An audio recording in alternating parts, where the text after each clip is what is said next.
di negara yang kita cintai ini. Baik, masih bergabung bersama kami dalam segmen terakhir pembahasan mengenai Capres-Cawapres Jokowi JK dan juga Prabowo Hatta.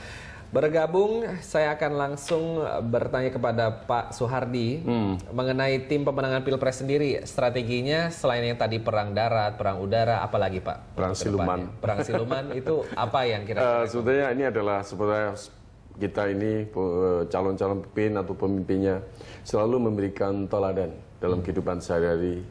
Jangan sampai ya rakyat melihatnya dia bukan pemimpin yang baik dan sebagainya. Sehingga tanpa diajak mereka ikut adalah kalau kita mampu memberikan teladan di dalam masyarakat langsung. Bagaimana berbuat baik, bagaimana memberikan contoh, bagaimana memakmurkan bangsa, bagaimana menanam pohon supaya kekayaan kita berlipat-lipat dengan 50 juta % per tahun. Ini contoh-contoh itu, kemudian mengembangkan ternak, gitu ya, tidak impor ternak. Langsung di masyarakat kita tunjukkan bagaimana memberikan contoh bahwa sesungguhnya bangsa Indonesia itu sangat layak menjadi bangsa yang sangat makmur di dunia.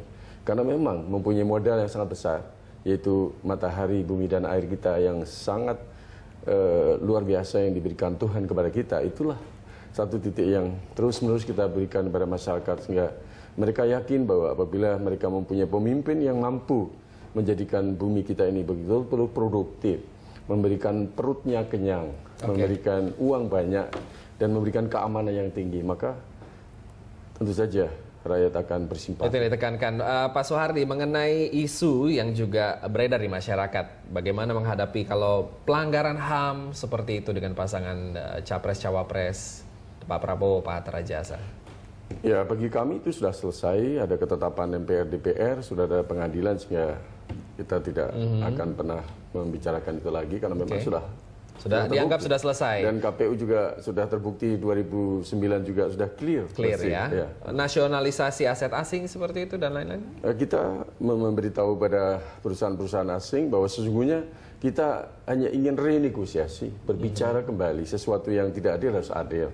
Mereka juga kita beri kesempatan bagaimana kalau investasi di Indonesia itu investasi yang ramah lingkungan, yang tidak menghancurkan gunung, tidak membabat hutan, tidak menghabiskan tamu, tetapi memelihara itu dengan baik sehingga investasi mereka berlangsung dengan sangat baik dan sangat adil.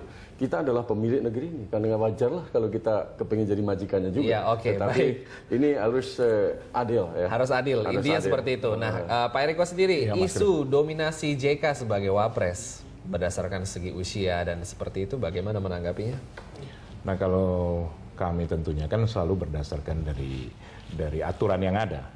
Kalau kita melihat tidak ada peraturan wakil presiden, tidak ada namanya tanda tangan yang dilakukan oleh wakil presiden.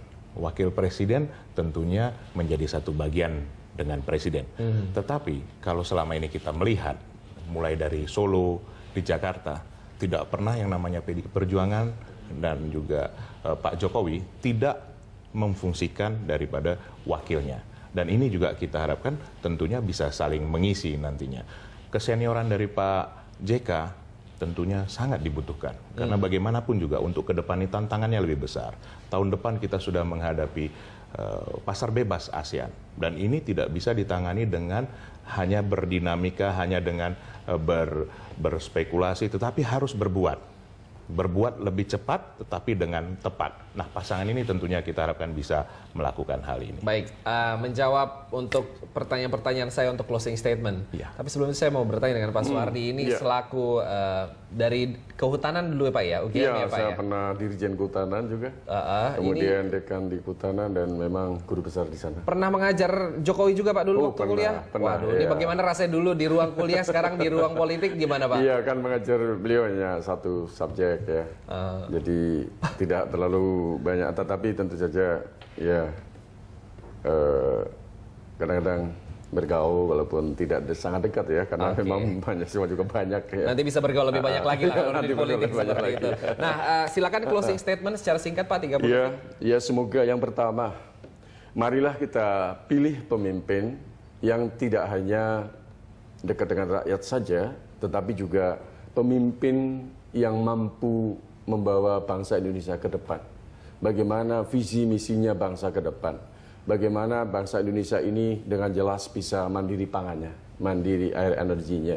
Bagaimana bangsa Indonesia itu mampu keluar dari krisis lingkungan hidup. Bagaimana bangsa Indonesia meningkatkan pendidikannya dan kemudian bersih dari korupsi. Dan juga bagaimana kita menempatkan diri sebagai bangsa yang lebih bermartabat di mata dunia. Sehingga kita mempunyai bargain position. Misalnya masalah investasi di sini, silahkan investasi sini dengan baik-baik. Tetapi kita mempunyai nilai tawar yang lebih tinggi. Sehingga kita juga memberikan kesempatan lebih luas leluasa pada investor, tapi dengan cara yang adil. Sehingga disinilah yang harus kita sampaikan kepada seluruh masyarakat di dalam negeri maupun di luar negeri. Baik. Ya kita kalau perlu nanti kita akan tarik kembali TKI-TKW dalam negeri untuk bisa bekerja dengan baik di sini, sehingga mereka bisa dekat dengan keluarganya, membangun Indonesia baru yang keluarganya harmoni. Oke, Pak Suhardi. Baik, terima kasih. Pak Eriko, closing statement singkat Anda. Iya, Mas Christian. Seorang pemimpin adalah seorang guru juga bagi bangsa ini, yang akan menentukan arah ke depan dari bangsa ini. Seorang pemimpin yang berempati, yang dekat dengan rakyat, tentunya yang akan diberikan kepercayaan oleh rakyat, bisa bersama-sama dengan mereka untuk merubah bangsa ini menjadi lebih baik ke depannya, menuju Indonesia baru, Indonesia hebat. Bangunlah jiwanya, bangunlah badannya, Indonesia Raya. Terima kasih Pak Riko, terima kasih Pak Suhardi atas kehadirannya di studio Berita Saat.